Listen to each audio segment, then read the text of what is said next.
بتاعنا في الماتش ده كنا نستاهله. احنا كنا ماسكين الماتش من اوله مع كام غلطه تركيز بس في الاول، والشوط الاول كمان ضيعنا كذا فرصه. الشوط الثاني كنا احسن وقدرنا نجيب اجوان على ملعب برضو صعب وضيق بالنسبه لنا. هو مبسوط جدا من الاداء ومن روح اللعيبه النهارده. سؤال؟ حد عنده سؤال يا جماعه؟ اتفضل.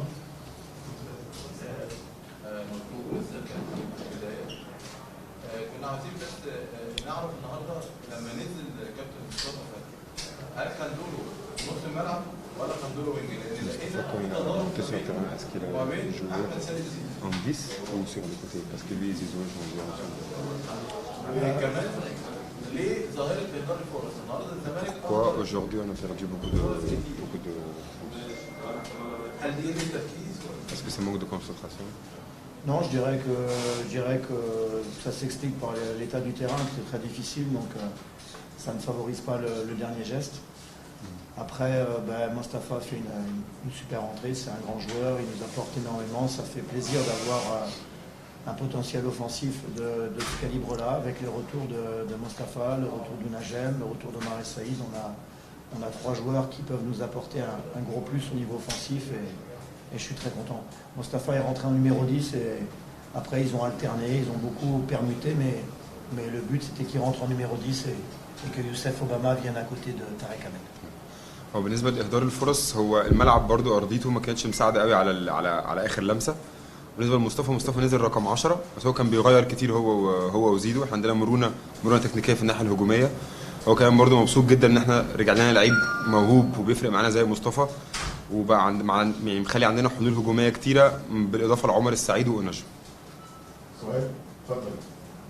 بنشوف اشرف الشقي في الوقت الحالي مستواه متراجع وحريص جدا في الانتخابات. هل ديك اشرف pas très fort dans le challenge. Est-ce qu'il dit que le niveau de Ashraf il est en train d'abaisser? Est-ce que c'est parce qu'il n'a pas renouvelé avec le club et tout ça, ça l'a fait influence? Bon, il ne faut pas juger sur un match. Je veux dire, le dernier match, il a marqué les deux derniers matchs, il a marqué au Kenya, donc il était un peu moins bien aujourd'hui, mais on ne peut pas tirer un avis définitif. Je veux dire, il a montré contre Tusker, il a montré sur les deux matchs qu'il a été le meilleur sur ces deux matchs-là, donc on ne peut pas aujourd'hui lui reprocher d'avoir été moins bien. لكن ما نقدرش يعني ناخد حكم نهائي على مستواه النهارده. هو اخر ماتشين جاب جونين، جاب جون في كينيا بره وجاب جون هنا في القاهره، وكان من احسن لعيبه في الماتشين. ممكن النهارده يكون مستواه اقل شويه، بس ده مش معناه ان هو كيرفو نازل. سؤال تاني؟ اتفضل.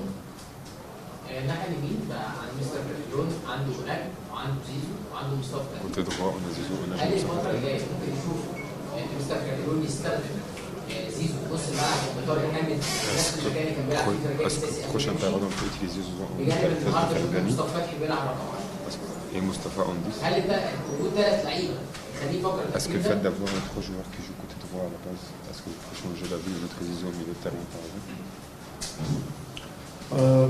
Najem sort d'une saison où il a joué toute la saison au Wydad sur le côté gauche.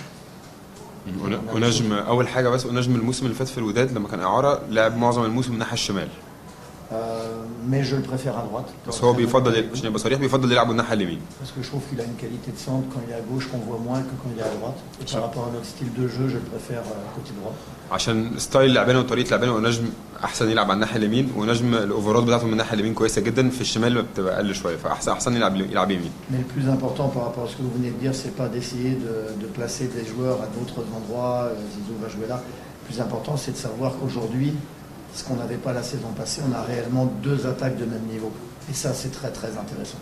هو يعني ايا كان ظروف الماتش، احنا دلوقتي المهم عندنا اللي فارق معانا هيفرق معانا ومختلف عن السنه اللي فاتت، ان احنا عندنا خطين في الناحيه الهجوميه الاثنين في نفس المستوى بالظبط. مركزين في كل لعيبه اثنين في نفس المستوى بالظبط. On peut démarrer aujourd'hui un match avec Zizou à droite, Ben Sharki, Saïd Jaziri, Obama. Et le match d'après, on peut jouer avec Mostafa Fati ou Najem, Chikabala, Omar El Saïd ou Cissé. On a vraiment un potentiel offensif. J'ai fait le calcul par rapport aux joueurs qui sont partis et ceux qui sont arrivés. Le potentiel offensif est 8 fois supérieur en but et en passe décisive. لك احنا السنه دي زي ما انت شفت النهارده ماتش ممكن تبدا بسيف الجزيري واوباما وبن شرقي وزيزو، ماتش تاني ممكن تبدا بنجم ومصطفى فتحي وشيكابالا وعمر السعيد او سيسي، مش هتلاقي اي فرق. هو احنا يعني حسبنا الفرق ما بين يعني عدد المشاركه في الاجوان سواء اسيست او جوان ما بين اللعيبه اللي مشيت واللعيبه اللي جت 8 مرات اكتر. يعني اللعيبه اللي جت دي جايبه جوان وعامله اسيستات 8 مرات اكتر من اللعيبه اللي مشيت، فده مدينا دفعه هجوميه جديده السنه دي. Ce que je veux dire par là, c'est plus sur la saison. On va avoir besoin sur une saison, si on veut être dans toutes les compétitions, on a besoin de tous ces joueurs. لو احنا عايزين يعني ننافس على كل البطولات معناه ان احنا هنحتاج كل اللعيبه دي، هنحتاجها كلها في اوقات كتير. النهارده شفنا ان يوسف اوباما امام عاشور طلع ويوسف اوباما لعب في نص الملعب كتير اوباما جوان المباراه كبيره زي اشرف بن شرف. هل دي كانت مجازفه وهل كان في قلق ان هو يوسف اوباما هيقدر يقدم في نص الملعب على مركز صناعه اللعب؟ وسؤال تاني، سيسي لما يرجع هيلعب مهاجم زي ما اتقال قبل كده ولا هيلعب في الخط؟ En fait, jouer entre si c'est côté terrain, est-ce que c'est un risque ou pas? Parce que c'est pas son poste. Et si c'est quand il va jouer à gauche ou en attaque? Youssef Obama, non, c'est pas un risque parce qu'il peut jouer sans aucun problème à ce poste de milieu relayeur. Donc pour moi, c'était pas un risque. Je voulais surtout mettre Mostafa Fatih dans les meilleures conditions pour lui en numéro 10, pour lui laisser beaucoup de liberté. Mais Youssef, il peut jouer sans aucun problème en 10, en 8, sans aucun souci. Et après Cissé, on va déjà le laisser revenir tranquillement à son meilleur niveau et on aura le temps de voir à quelle position il va jouer. بالنسبه ليوسف لا ما كانتش مجازفه ولا حاجه. يوسف بيجي ان هو يلعب كويس في المركز ده، ما كانتش اول مره. وهو عمل كده كمان عشان مصطفى فتحي عايز يلعب رقم 10 عشان يديله حريه التحرك في الماتش ده ويقدر يبقى مرتاح ويهاجم براحته زي ما شفتوا. بالنسبه لسيسي يعني هو نستنى الاول يرجع بس لمستواه وبعد كده نرجع مستواه ويخلص